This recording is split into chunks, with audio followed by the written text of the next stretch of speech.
네, 아시아 지역의 주요 이슈를 키워드와 관련 검색어로 살펴보도록 하겠습니다. 먼저 일본으로 확인해 보겠습니다. 첫 번째 키워드는 EU가 일본과의 FTA 협상 개시에 합의했다는 소식입니다.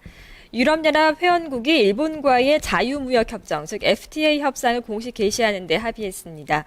일본과 FTA 협상을 시작하도록 EU 집행위원회에 지시하는 데 27개 회원국 통상장관들이 전격 합의했다고 EU 외교관들이 밝혔습니다. 자, 관련 검색어를 통해서 자세한 내용을 살펴보겠습니다. 하지만 유럽 자동차 업계가 강한 반발을 하고 있어서 앞으로의 타결 가능성에 좀 주목됩니다. 일본과의 FTA 체결이 악영향을 미칠 수 있다는 유럽 자동차 업계의 반발에도 FTA 협상이 본격화하게 됐습니다. 다만 업체들은 이번 FTA 협상에 강력 반발하고 있어 타결 여부가 불투명한데요.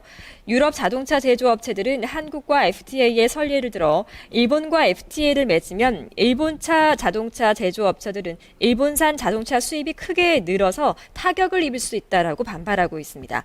또 일본 시장이 지나치게 폐쇄적이어서 유럽 기업이 뿌리내리기가 어려울 것이라고 우려하고 있습니다.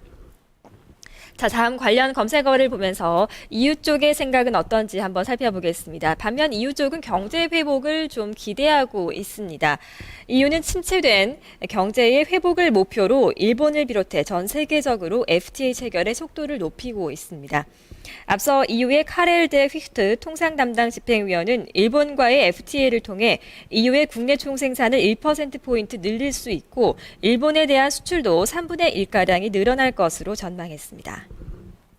다음은 중국 쪽 이슈로 넘어가 보도록 하겠습니다. 중국 증시가 나흘째 내림세를 기록하고 있는데요. 이 소식을 키워드로 살펴보겠습니다. 중국 증시 4일째 하락입니다. 어제 상하이 종합지수가 0.51% 하락한 1963.49로 마감했습니다. 오전장에는 상승세를 유지했지만 마지막에 밀려나면서 하락 행진을 이어간 것인데요. 좀 어떠한 원인들이 있는지 자세한 내용 관련 검색어를 통해서 살펴보겠습니다. 관련 검색어는 부진한 IPO입니다. 어제장을 얘기를 좀 해보겠습니다. 어제 특히 부진한 기업 공개로 인해서 이와 관련된 증권사들의 수입도 급감할 것이라는 분석이 나오면서 증권주가 큰 폭으로 하락했습니다.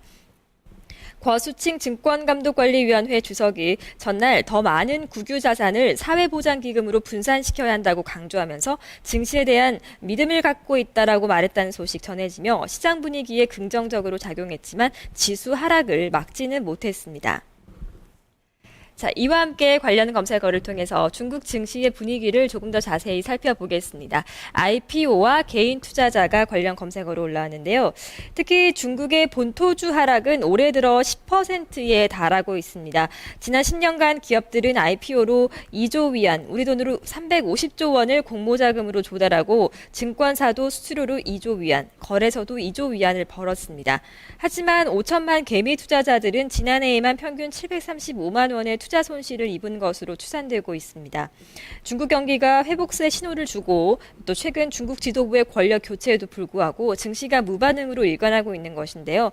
전문가들은 각종 개혁과 첨단 산업 육성과 같은 정책에도 개인 투자자들의 손실로 인해 증시는 반응하지 못한다고 분석하고 있습니다.